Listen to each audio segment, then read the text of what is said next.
Bonjour. En 2020, en avril, je vous ai donné lecture de mon petit conte, des premiers chapitres du moins, intitulé Pierrette lunaire au clair de terre.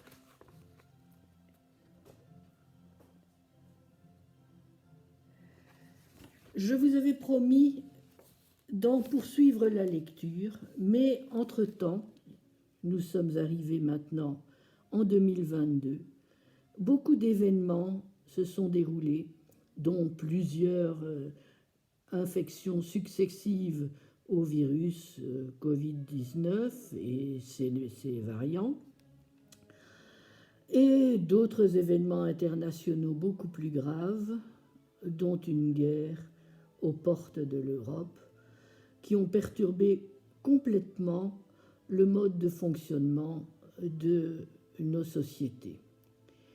Néanmoins, les pensées que j'ai développées dans ce petit conte restent d'actualité et je vais donc vous en poursuivre la lecture aujourd'hui en 2022 et vous verrez que tout ce qui est inscrit dans ce conte est encore d'actualité.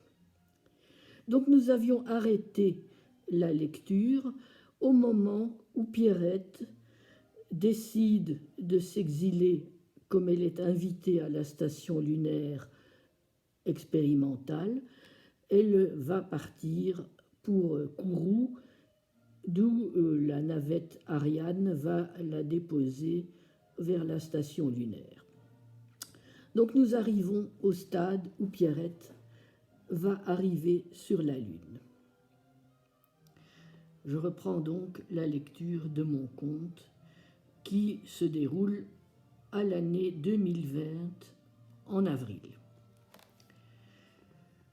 Au début du jour lunaire, la température au sol lunaire est d'environ 0 degré. Au bout de 7 jours terrestres, soit la nuit du 7 avril 2020 pour la Terre, le Soleil est au zénith lunaire. Pour les terriens, c'est la pleine lune. C'est la nuit de la lune rose. Sur la face visible de la lune, la température atteint alors 130 degrés Celsius. Le tarmac de l'aire lunaire d'alunissage est situé sur une plateforme à l'extérieur du village lunaire expérimental, au pied de la face externe de la colline qui ceinture le cratère. Le module lunaire a parfaitement réussi son alunissage. Pierrette et ses collègues, revêtus de leurs lourdes combinaisons spatiales aux semelles de plomb, descendent l'échelle l'un après l'autre et s'installent dans le rover à guidage automatique qui les conduit dans le tunnel percé dans la colline. Ce tunnel est constitué de 3 sas successifs qui amènent par paliers à pression depuis la pression résiduelle lunaire vers la pression de 1000 hectopascales maintenue dans le village. Dans le dernier sas, les arrivants se dévêtent de leurs combinaisons pressurisées ainsi que de leurs bonbonnes d'air et ne gardent pour simuler la gravité terrestre que les bottes magnétiques qui les maintiendront au sol pavé de dalles de fer doux des allées du village.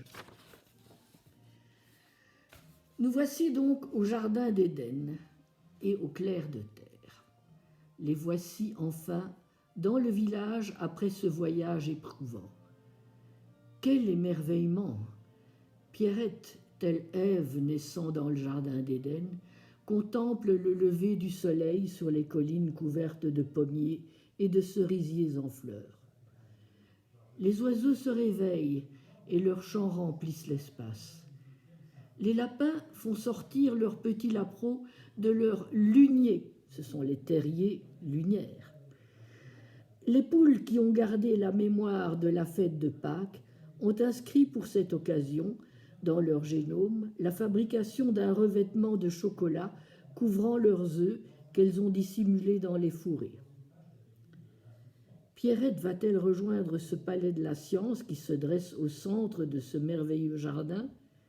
Elle est émue par la beauté de cette nature vierge et voit avec inquiétude cet arbre de la science qui s'érige en source du meilleur et du pire.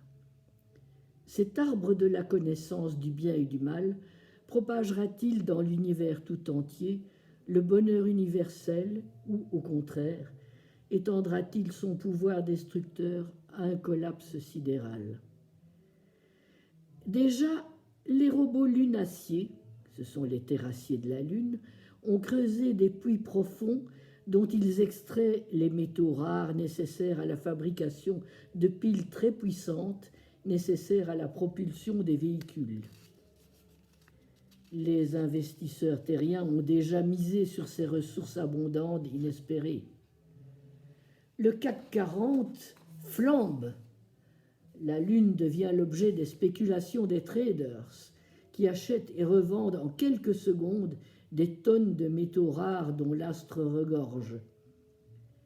En ces quelques secondes, la masse de la Lune a déjà diminué virtuellement de 20% et les cours boursiers augmenté d'autant.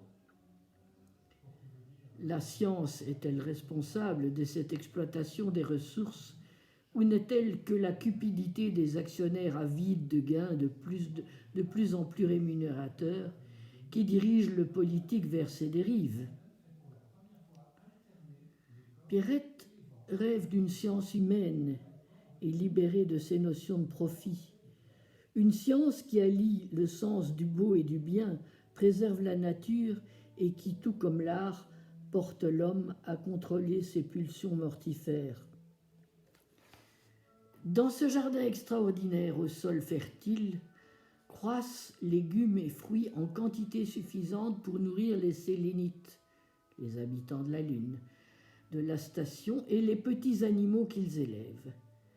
Les robots gestionnaires de cette agriculture calculent au jour le jour la production et la consommation pour optimiser l'écosystème et éviter tout gaspillage. Tous les déchets sont recyclés et amendent les champs. Grâce à la régulation des échanges de chaleur et le maintien d'une atmosphère artificielle stable, il fait bon vivre et travailler à l'abri de tout stress.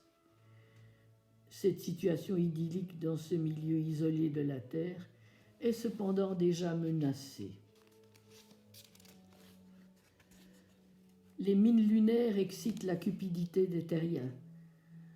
Ce sont eux qui, de la Terre, ont programmé les robots chargés de l'extraction des matériaux précieux du sous-sol. Pierrette, avec l'équipe qui vient de s'installer, décide de reprogrammer les robots pour mettre en place un système protectionniste qui interdise le pillage de la Lune par la Terre. La Lune doit pouvoir vivre en autosuffisance. Petit à petit, à partir du village expérimental, d'autres villages seront construits sur le même modèle jusqu'à ce que tous les champs magnétiques protecteurs puissent se recouvrir et ainsi permettre à la Lune tout entière de maintenir une atmosphère viable, retenir de l'eau à la surface et écranter les radiations solaires. Le colloque prévu durant le stage de Pierrette et ses collègues a cet ambitieux programme à l'ordre du jour. Pendant les 14 premiers jours terrestres du jour lunaire, alors que la Terre prolonge le confinement de ses habitants en but aux attaques du Covid-19, les scientifiques de la mission Clair de Terre vont œuvrer à une solution de repli pour l'humanité en cas de destruction massive. À partir du 23 avril 2020, commence la nuit lunaire. C'est alors que, de l'observatoire lunaire, Pierrette peut mieux regarder la Terre très lumineuse et énorme à l'horizon lunaire.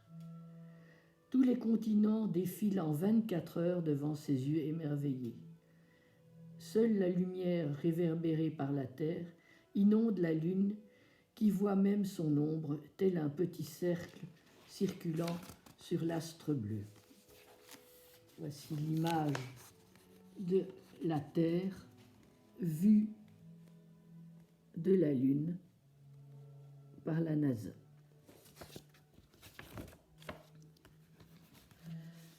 De l'observatoire dont les télescopes et les radars sont braqués vers la planète, toutes les informations venant de la Terre sont collectées dans la salle de pilotage informatique et analysées. Des satellites relais assurent la liaison entre la base lunaire et les équipes terrestres. Tous les mouvements de foule, les transports aériens, maritimes et terrestres avaient été strictement contrôlés et pratiquement interdits sur la plupart des continents pendant ces mois de pandémie de 2020. Les analyses spectroscopiques montraient une amélioration considérable de la qualité de l'atmosphère au niveau du sol terrestre et même jusqu'au niveau de l'ionosphère. Voici arrivé le 24 avril 2020. Le coronavirus continue ses ravages et les dirigeants des États de la planète s'inquiètent peut-être moins des morts qui s'entassent dans les morgues de fortune que de l'impact du confinement des populations et de l'arrêt forcé de l'activité économique sur l'indice de croissance de leur PIB. Il faut avant tout relancer l'économie, clament tous les dictateurs, et pas que. Le pétrole s'accumule dans les cuves qui sont saturées. Des énormes tankers sont affrétés pour servir de stockage flottant. L'industrie pétrolière est à l'arrêt. Les raffineries sont en chômage. Plus de torchères illuminant les nuits terrestres. La décision est prise. Au joli mois de mai 2020, le muguet fleurira et tous les États de la planète reprendront la route de l'école, les magasins rouvriront, les métros recirculeront, passagers et conducteurs masqués. Enfin, les grands hauts-fourneaux brûleront le calcaire et l'argile extraits des carrières à grand vacarme de dynamite et de concassage pour fournir aux entreprises le ciment et le béton nécessaires à la reconstruction des villes et les villages pilonnés par l'aviation des armées unies pour l'accès au précieux pétrole. Et tout recommencera.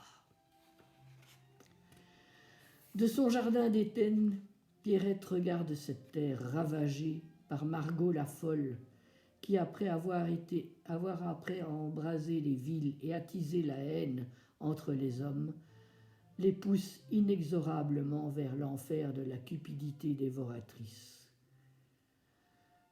En 2022, c'est toujours le cas. Les guerres sont à nos portes et Margot la folle est toujours active. Et c'est toujours le pétrole qui dirige cette cupidité. Et nous y sommes encore en 2022. Margot la folle est toujours active. Et nous en subissons toujours les conséquences.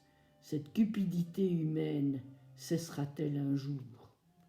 Je ne le crois pas, hélas.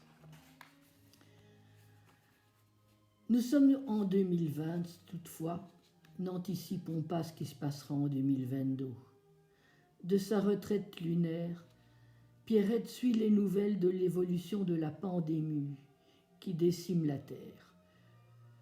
Aucun remède n'est encore découvert, mais néanmoins, un plan de sortie de la quarantaine est mis au point en parfaite cacophonie entre les États européens. L'Amérique est en 2020 un des États dont les pertes humaines sont les plus élevées. Son président menace la Chine qu'il accuse d'avoir sciemment laissé s'échapper le virus d'un laboratoire de Hubei d'où est partie la pandémie. Il se prépare à mobiliser tous ses partisans, va-t-en-guerre, à s'armer contre le péril jaune. Les usines d'armement doivent se remettre en route. Pierrette attend des nouvelles du retour sur Terre, de la mission lunaire. Le CNES apprend à ses scientifiques que la France, par la voix de son Premier ministre et d'une séance extraordinaire de son Parlement, a décidé une sortie progressive de confinement à partir du 11 mai 2020. Les reclus seront autorisés à se déplacer dans un rayon qui ne dépassera pas 100 km de leur site d'isolement. Le vaisseau lunaire ne pourra donc pas, avant un délai encore non précisé, rejoindre la base de Kourou. Cette perspective de maintien de son exil bucolique ne déplaît pas à Pierrette. Elle envisage même de demander un permis de séjour permanent dans la station expérimentale. Qui sait, peut-être rencontrera-t-elle enfin ce Pierrot lunaire dont elle a tant rêvé, et ensemble jouiront-ils de la musique des étoiles au clair de terre, cette terre où elle a vécu de si belles années et qu'elle regardera nostalgiquement mourir. Fin. Suite en 2022. Après la guerre d'Ukraine, après les guerres de l'énergie qui flambent partout, le pétrole, le gaz, l'énergie atomique, que deviendra cette planète, cette pauvre planète? La Lune va-t-elle subir le même sort? Va-t-on extraire de son sol toutes les précieuses matières nécessaires à faire flamber le CAC 40? Tout recommencera-t-il comme par le passé? Je le crains. Hélas, pauvre terre, pauvre humanité, où irons-nous? Où irons-nous nous réfugier? Espoir, espoir ou désespoir. Adieu la terre.